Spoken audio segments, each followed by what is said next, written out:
I sound really fine 아무렇지 않은 척 아무도 모르게 조심하는데 또 티가.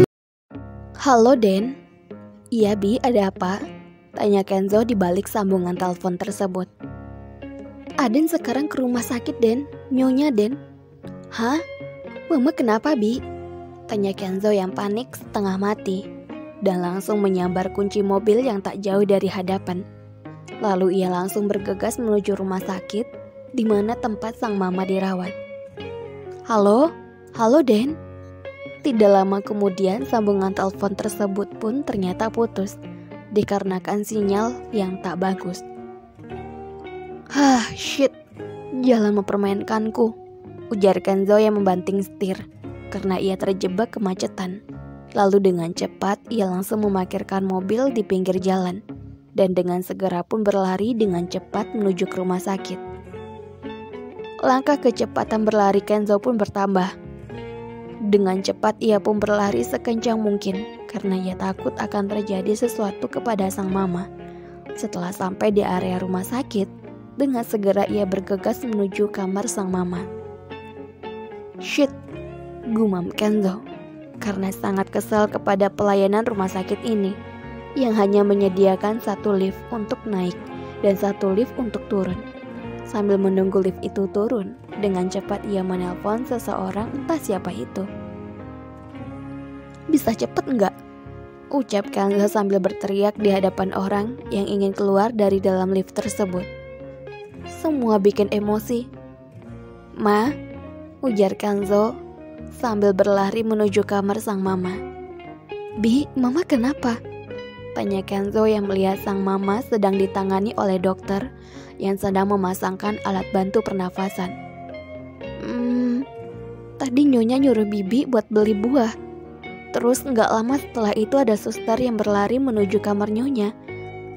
Katanya Nyonya sesak nafas Den, ucap Bibi sambil menangis sesenggukan yang tak kuasa melihat sang Nyonya terbaring lemah, tak berdaya di tempat tidur tersebut. Kenapa Bibi tinggalin mama? Harusnya Bibi bisa telepon Kenzo kalau ada apa-apa, ujar Kenzo yang tanpa sengaja menitihkan air mata karena tak kuasa melihat sang mama ditangani oleh dokter tersebut. Maaf Den, seharusnya tadi kalau Bibi gak ninggalin Nyonya, gak akan kayak gini, ucap Bibi seraya menghapus air mata yang jatuh sedari tadi.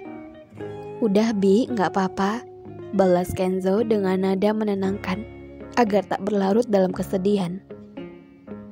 Mama pasti sembuh kok, aku yakin Mama bisa beraktivitas lagi seperti biasanya, ujar Kenzo di dalam hatinya. 2 jam sebelumnya. Halo Jeng, udah sehat belum? Hehe, maaf ya aku belum bisa jenguk soalnya masih di Korea. Iya gak apa-apa kok Jeng, aku juga minta maaf ya kalau gak bisa datang ke acara pernikahan Caka. Iya Jeng, gak apa-apa kok, kita saling maklum aja ya. Hehehe. Oh iya, aku sempat membaca pesan dari Jeng.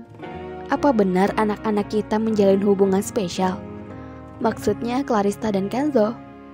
Tanya mamanya Clarista sambil tersenyum tipis di balik telepon tersebut. Ya ampun, aku jadi lupa Jeng. Maaf ya, efek sudah tua jadi gini kan? Iya bener Jeng. Waktu pertama kali aku lihat Clarista datang ke rumah, aku merasa tidak asing dengan wajahnya. Karena aku penasaran, jadi aku membuka album sekolah kita dulu loh Jeng. Awalnya aku tidak percaya wajah kamu yang sangat mirip dengan Clarista. Tapi setelah aku teliti kembali, ternyata kalian memang mirip. Hehehe. Jadi aku cari tahu latar belakang Clarista dan ternyata benar itu adalah anak kamu, jelas mamanya Kenzo. Kamu memang belum berubah ya Jeng dari dulu kita sekolah. Kalau mencari sesuatu pasti sampai ke akar-akarnya. Kalau begitu apa Jeng punya rencana? Tanya mamanya Clarista. Ngomong-ngomong, Clarista ada bilang tidak tentang hubungan mereka Jeng? Tanya mamanya Kenzo yang penasaran. Nah itu dia Jeng, karena Jeng bilang mereka punya hubungan, Makanya aku ngubungin Jeng, ingin tahu cerita yang sebenarnya. Soalnya selama ini Clarista tidak ada bilang apa-apa tentang Kenzo, jawabnya. Wah, kukira Jeng sudah tahu.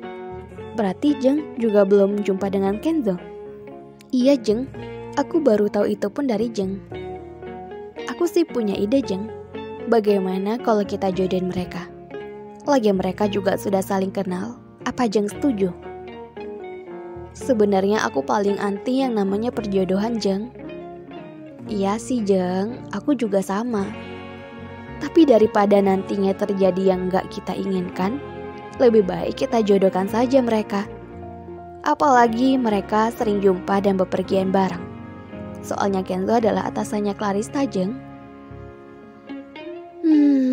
Gitu ya Jeng. Daripada kita menjodohkan mereka, bagaimana kalau kita pancing saja mereka agar mereka bersedia menikah? Lagi mereka juga saling cinta, jadi gak sulit bagi kita untuk menikahkan mereka Jeng. Hehehe.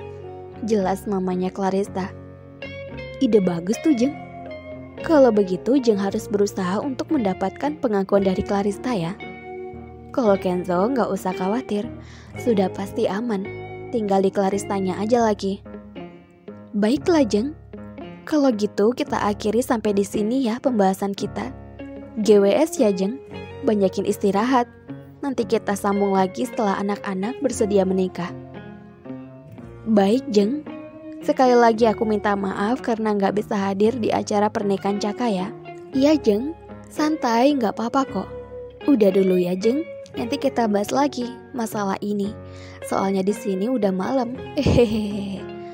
Lalu sambungan telepon tersebut terputus. Mama kenapa? Tanya Kenzo sambil mengelus puncak kepala sang mama.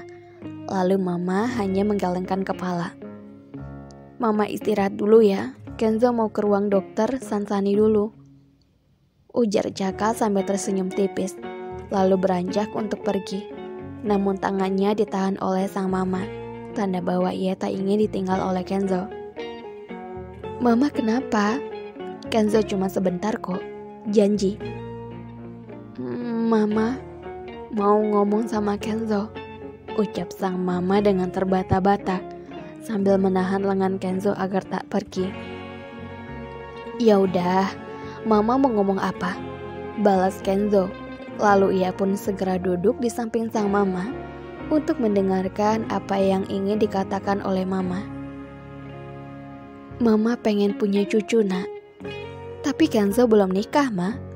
Masa mama minta cucu sih? Makanya mama mau kamu segera menikah dengan Clarista. Supaya mama segera punya cucu nak. Ucap sang mama sambil tersenyum bahagia. Agar Kenzo mau menerima usulan sang mama. Tapi ma, belum sempat melanjutkan pembicaraannya, lalu sang mama langsung mengatakan, karena mama tak yakin kalau mama masih bisa bernafas lagi nak. Ucap sang mama seraya meneteskan air mata di hadapan anak semata wayangnya itu. Hal itu sangat menyayat hatinya Kenzo. Di kediaman Clarista. Oke, untuk sekedar informasi, Clarista yang tadinya sendirian tidak lagi sendirian karena keluarganya sudah pulang ya. Clarista, mama sama papa ada yang mau dibicarain. Bicara aja ma, kenapa? Tanya Clarista sambil mengunyah sandwichnya. Gak jadi deh. Ya udah, nanti kamu pulang kerja jam berapa? Tanya sang mama sambil beranjak berdiri untuk mengambil sesuatu di dalam kulkas. Kayak biasa ma, jawab Clarista dengan santai.